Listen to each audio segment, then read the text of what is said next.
அனைவருக்கும் எஸ்பி ஸ்லோகாஸின் இனிய வணக்கம். ஸ்ரீமத் பகவத்கீதையில் 9வது அத்தியாயத்தில் உள்ள ஸ்லோகங்கள் முழுவதையும் இந்த பதிவில் நாம் பார்க்கலாம்.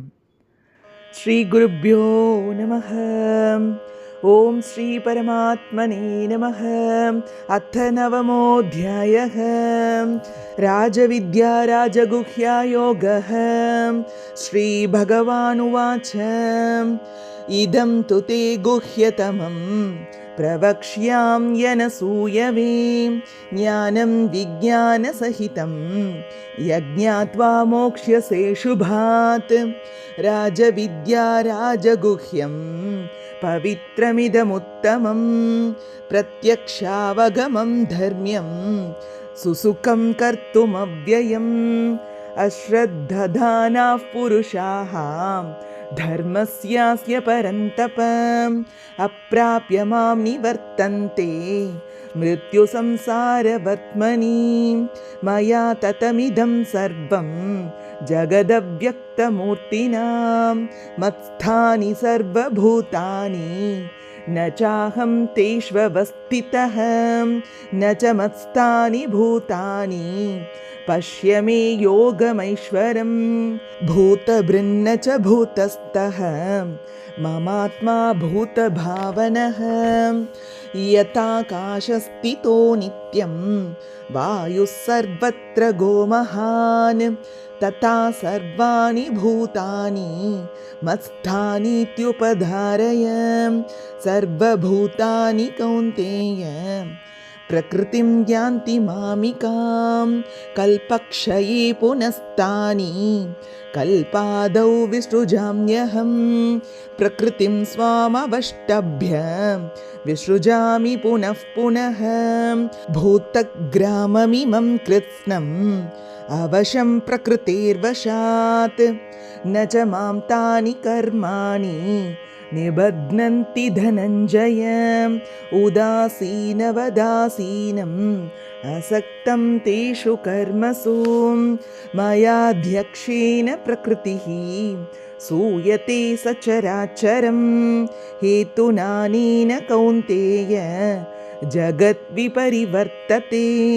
अवजानन्ति मां मूढाः मानुषीं तनुमाश्रितं परं भावमजानन्तः मम भूतमहेश्वरं.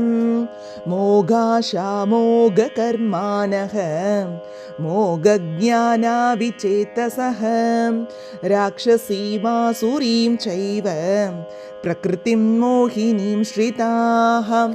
महात्मानस्तु मां पार्थ दैवीं प्रकृतिमाश्रिताः. भजन्त्यनन्यमनसः ज्ञात्वा भूतादिमव्ययं. सततं कीर्तयन्तो मां यतन्तश्च दृढव्रताः. नमस्यन्तश्च मां भक्त्या नित्ययुक्ता उपासते. ज्ञानयज्ञेन चाप्यन्ये यजन्तो मामुपासते. एकत्वेन पृथक्त्वेन बहुधा विश्वतोमुखम्. अहं क्रतुरहं यज्ञः स्वधाहमहमौषधं. मन्त्रोऽहमहमेवाज्ञम् अहमग्निरहं हुतं. पिताहमस्य जगतः माता धाता पितामहः. वेद्यं पवित्रमोङ्कारः ऋक्सामयजुरेव च. गतिर्भर्ता प्रभुः साक्षी निवासः शरणं सुहृत्.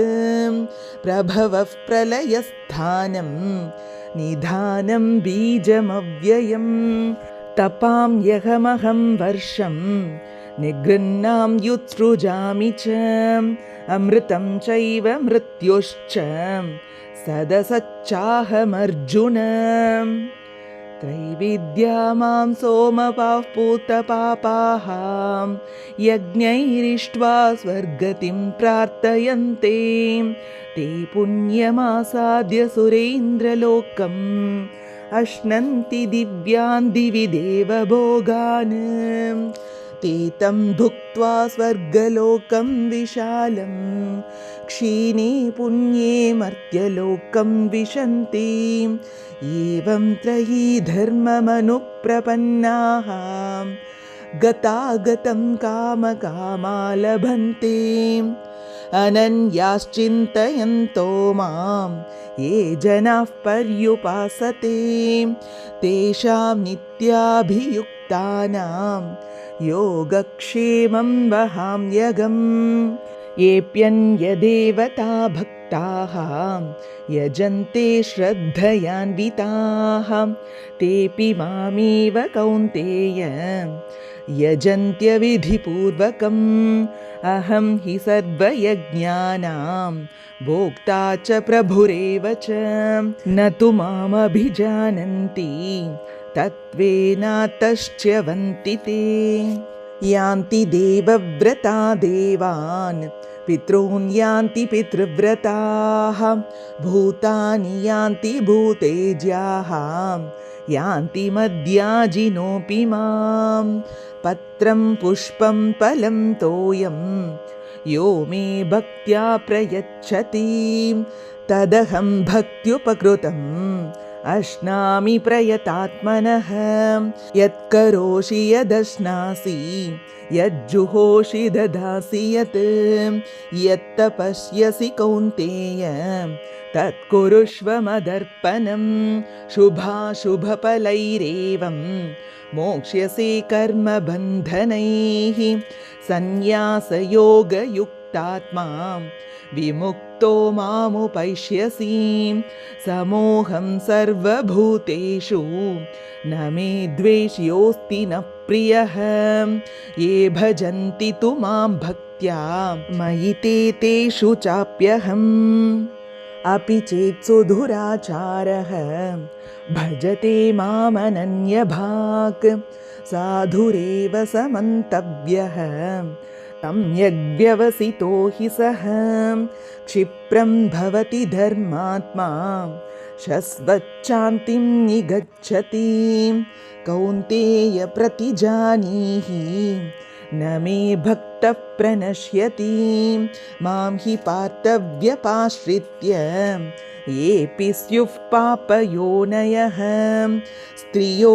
वैश्यास्तथा शूद्राः तेऽपि यान्ति परां गतिं किं पुनर्ब्राह्मणाः पुण्याः भक्ता राजर्षयस्तताम् अनित्यमसुखं लोकम् इमं प्राप्य भजस्व मां मन्मना भव मद्भक्तः मद्याजी मां नमस्कुरु मामे वैष्यसि युक्त्वैवम् आत्मानं मत्परायणः ॐ तत्सत् इति श्रीमद्भगवद्गीतासु उपनिषत्सु ब्रह्मविद्यायां योगशास्त्रे श्रीकृष्णार्जुनसंवादे राजविद्या राजगुह्ययोगो नाम नवमोऽध्यायः। सर्वं श्रीकृष्णार्पणमस्तु। हरिः ओं श्रीगुरुभ्यो नमः। ஹரிஹி ஓம். இது போன்ற ஸ்லோகங்களுக்கும் ஆன்மீக விஷயங்களுக்கும் மறக்காமல் நம்ம சேனலை சப்ஸ்கிரைப் பண்ணிக்கோங்க. நல்லதே நடக்கட்டும், நன்மையே பிறக்கட்டும். நன்றி, வணக்கம்.